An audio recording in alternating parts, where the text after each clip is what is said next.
Halo Bapak, Ibu, Saudara-saudari semua. Lagi berencana mengurus akta pengakuan anak di Manggarai Timur? Nah, jangan khawatir dulu. Di sini kita akan bahas tuntas caranya, langkah demi langkah, supaya semuanya jadi gampang dan nggak bikin pusing. Pasti banyak nih yang bertanya-tanya, prosesnya ribet nggak ya? Dokumennya apa aja sih? Tenang. Di sini semua pertanyaan itu bakal kita jawab sampai tuntas. Kita akan pandu dari awal sampai semuanya beres. Tapi sebelum kita masuk ke caranya, kita harus paham dulu kenapa sih surat ini penting banget? Jawabannya sederhana, ini semua demi masa depan anak kita.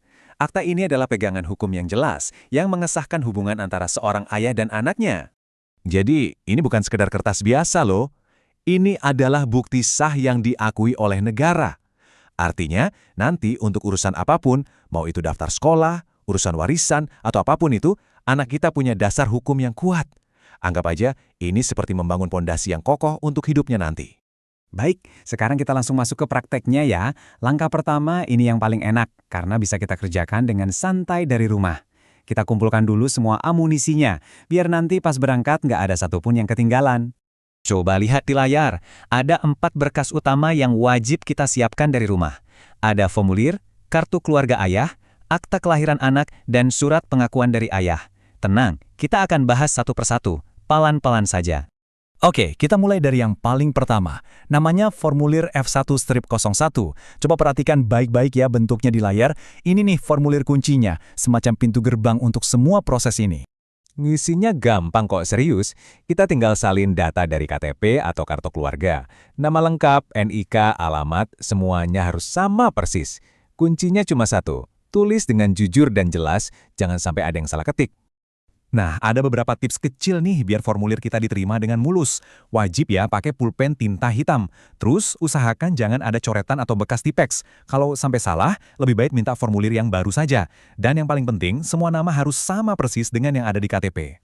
Dokumen kedua yang kita perlukan adalah kartu keluarga atau KK milik ayah biologisnya. Kenapa KK ini penting? Soalnya, dari sinilah petugas akan memastikan semua data si ayah sudah benar dan tercatat secara resmi. Urusan KK ini simpel aja. Bawa yang asli, tapi ini cuma untuk ditunjukkan ke petugas. Nanti dikembalikan lagi. Nah, yang perlu disiapkan itu fotokopiannya 1 lembar saja. Yang penting hasilnya jelas dan bisa dibaca. Cek lagi ya, nama ayah di KK harus sama dengan di dokumen lain, jangan beda 1 huruf pun. Kita lanjut ke berkas nomor 3. Akte kelahiran si anak. Ya, tentu saja ini wajib ada, karena dokumen inilah yang menjadi bukti kelahiran anak yang akan diakui. Sama seperti tadi, sebelum difotokopi, tolong dicek lagi yang teliti ya. Jangan sampai ada salah ketik di nama anak atau nama ibunya. Kalau sudah yakin benar semua, baru deh siapkan yang asli dan 1 lembar fotokopiannya. Nah, ini dia dokumen terakhir yang kita siapkan di rumah. Dan ini penting sekali, surat pengakuan dari ayah. Isinya ya pernyataan tegas dari seorang ayah bahwa ia mengakui anak tersebut adalah anak kandungnya. Ada 2 hal yang membuat surat ini jadi sah di mata hukum. Pertama, harus ada persetujuan dari ibu kandung. Buktinya apa? Ya tanda tangan beliau. Kedua, surat ini wajib ditempeli meterai 10.000. Ingat ya, meterai yang baru, bukan yang lama. Jadi, yuk kita cek 3 hal penting di surat ini. 1. Meterai 10.000 udah nempel? Oke. 2. Tanda tangan ayah sudah ada? Sip. 3. Tanda tangan ibu sebagai bukti persetujuan juga sudah ada? Mantap. Kalau 3-tiganya lengkap, berarti surat ini sudah aman. Oke, 4 berkas dari rumah sudah ditangankan? Hebat. Sekarang kita lanjut ke tahap kedua. Kita keluar rumah sebentar, tujuannya ke kantor desa atau kelurahan. Kita cuma butuh 1 surat saja dari sana, jadi nggak akan lama kok. Surat yang kita minta itu namanya surat keterangan. Fungsinya sederhana sekali, hanya untuk membuktikan kalau kita ini memang betul-betul warga desa setempat. Ini semacam surat pengantar resmi dari desa. Nanti, waktu di kantor desa, langsung saja bilang ke petugasnya, "Pak, Bu, mau minta surat keterangan untuk urus akta pengakuan anak." Jangan malu atau ragu ya, karena urusan seperti ini sudah biasa buat mereka.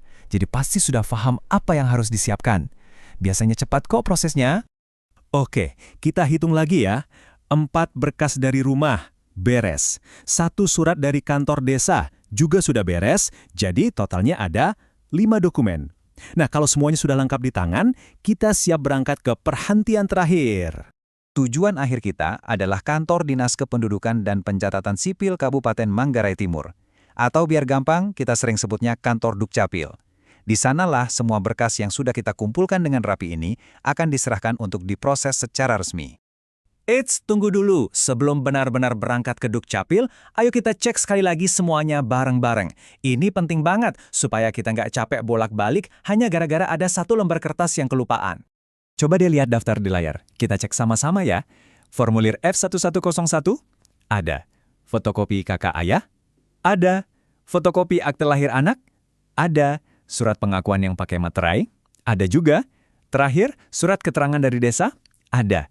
Nah, kalau semua sudah lengkap, berarti kita sudah benar-benar siap berangkat. Terus, gimana kalau pas di kantor desa ada kendala? Misalnya petugasnya sedang tidak ada di tempat. Tenang, jangan panik. Coba tanyakan saja ke staf lain kapan beliau kembali, atau mungkin ada staf lain yang bisa membantu. Kalau bingung soal isi surat, langsung saja bertanya. Ingat ya, mereka ada di sana untuk melayani kita, jadi jangan pernah ragu untuk bertanya. Nah, sekarang sudah jelaskan semua langkahnya. Ternyata tidak serumit yang kita bayangkan, bukan? Kuncinya cuma satu, persiapan yang matang. Semua usaha ini kita lakukan untuk satu tujuan mulia, memberikan jaminan masa depan yang pasti dan jelas untuk anak kita.